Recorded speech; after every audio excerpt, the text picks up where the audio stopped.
Take the watermelon out of the oven. We'll use all of it today. Let's work with half of this beauty.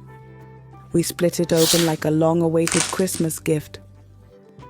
From one half, we scoop out the juicy, fragrant pulp, as if summer's shouting, "I'm here." We blend it until it's completely juiced. Then we strain it well. That juice is liquid pink gold. In a bowl, mix 200 g glutinous rice flour, 1/2 cup sugar, 2 TBSP cornstarch, 240 milliliters pink juice.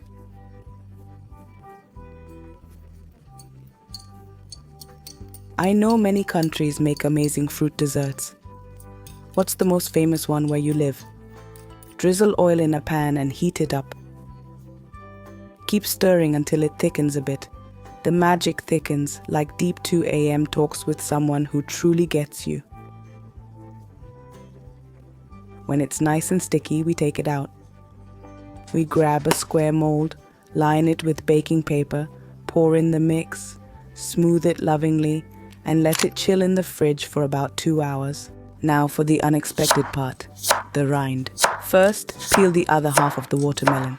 Use the center for juice, salad, or give it to the kids while they wait. We remove the green part and keep the white. We dice it into tiny squares, like little rascals ready for a hot bath. And yes, we pop them in a pot with water and let them boil for a bit. Then we drain and add sugar, cinnamon, water to the pot.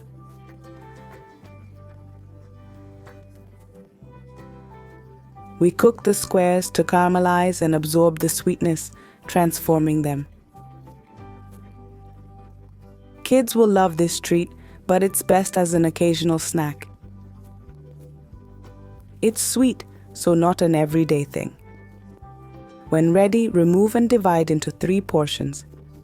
Add natural red dye to one, green to another, yellow to the third. They look like vintage candies, like those Grandma gave you in cellophane.